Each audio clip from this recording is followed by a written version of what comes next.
Sorry दोस्तों, welcome back. आज मैं आप लोगों के साथ एक वर्ड शेयर करूंगी एंड उसको हम प्रॉपरली प्रोनाउंस कैसे करते हैं, उसका क्या तरीका है वो सब मैं शेयर करूंगी। ठीक है, तो वर्ड जो है ना वो है this word. Okay, this is a word. I am gonna talk to you about this word today. अच्छा, इस वर्ड को एक्सप्लेन करने के लिए हम सबसे पहले ये दो कार्ड्स यूज़ करेंगे। ठीक है, का एंड का।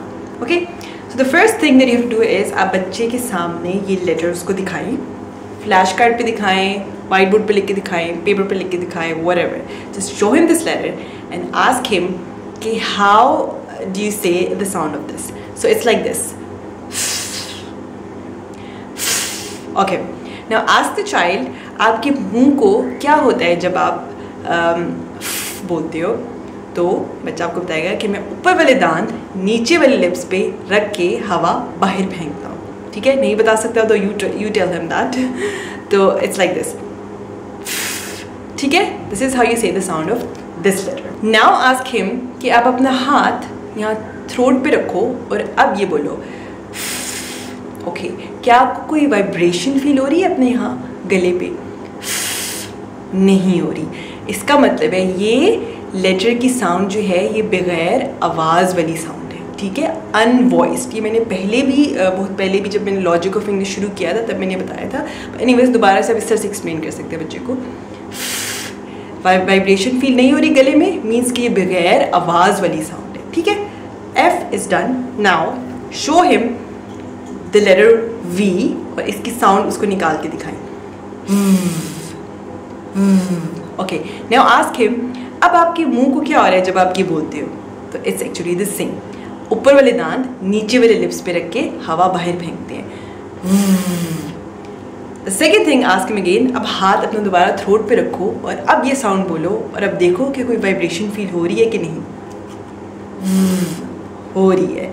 इसका मतलब है ये आवाज़ वाली साउंड है, क्योंकि आपका वॉइस बॉक्स जो यहाँ पे होता है ना वो ऑन हो जाता है, तो इसको हम वॉइस्ड बोलते हैं। वॉइस्ड अनवॉइस्ड आपने नहीं बोलना, तो बगैर आवाज़ के और आवाज़ वाली साउंड इस तरह उर्दू में बता दें। ठीक है, so this is a voiced sound. Now you have to ask the child, दोनों दिखा के, कि इन दोनों में आपको जो भी हमने जो एक्सपेरिमेंट से जो किया है इसमें आपको क्या दोनों में एक चीज़ है, सेम चीज़ क्या है इन दोनों की और डिफरेंट क्या है इन दोनों में, डिफरेंस क्या है।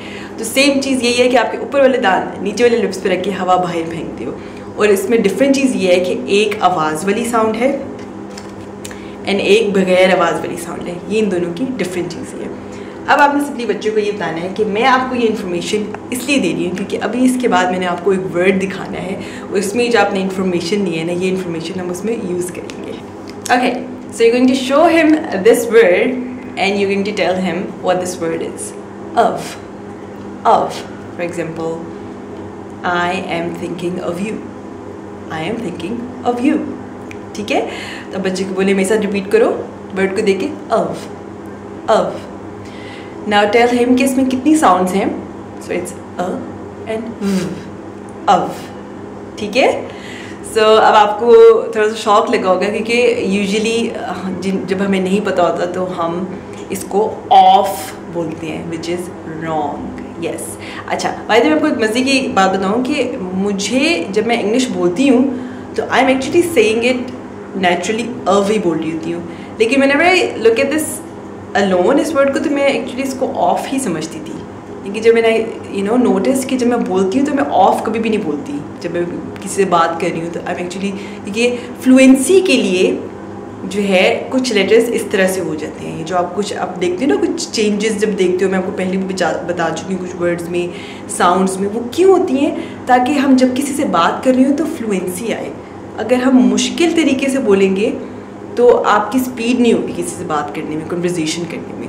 Okay, so now you tell the child के इस वर्ड में ऑफ में दो प्रॉब्लम्स हैं। सबसे पहली प्रॉब्लम तो ये है कि इसमें जो वॉवल है ना वो अपनी असली आवाज़ नहीं निकाल रहा। उसकी असली आवाज़ क्या है? जो बेसिक आवाज़ है, शॉर्ट साउंड ऑ। It's not like off, it's of. तो यहाँ पे क्या हो रहा है, अगर आपने बच्चों को नहीं बताया हुआ तो ये वाला उसको बताएं। मैंने श्वा साउंड का पहले याह्या को बताया था। तो आपने उसको इस तरह से बताना है कि कभी कभार जो वॉवल्स होती हैं ना, like a, E, I, O, you, इनका दिल नहीं चाह रहा होता कि अपनी साउंड निकाले, ये लेज़ी हो जाते हैं, ठीक है। तो जब ये लेज़ी हो जाते हैं तो दे मेक द साउंड अ। याद करें श्व साउंड वाली मैंने वीडियो में ऊपर लिंक शेयर कर देती हूँ, guys can go and check it out, मैंने थोड़ा सा डिटेल में बताया था, बट अभी मैं जो आपको समरी बता रही हूँ उससे भी आपको समझ में आ जाएगी। Sometimes vowels feel a bit lazy. They don't want to say their real sounds, so they just say the sound a. जैसे कि एक वर्ड था, आपको याद होगा, मैं यहाँ छोटा सा लिख के दिखाती हूँ। इसमें जो ई है ना, वो अपनी आवाज़ नहीं निकाल रहा, वो श्व साउंड निकाल रहा है, वॉवल ई अ निकाल रहा है। This is why we say the, we don't say the, we don't say the other words, we say the, ठीक है। तो यहाँ पे ई अपनी श्व साउंड निकाल रहा है।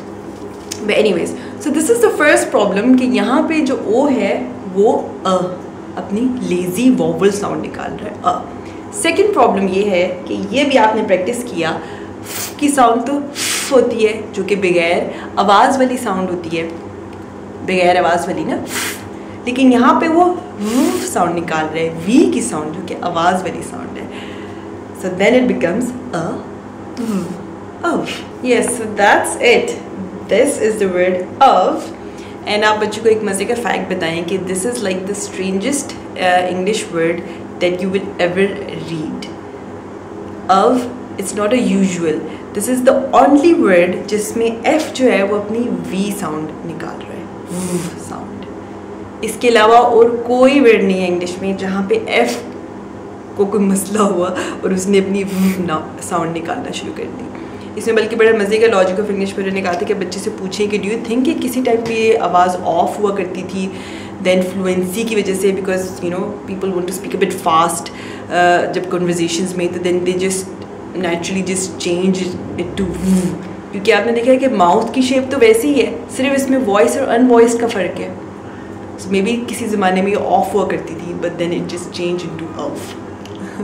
सो that's all that I need to tell you guys about this.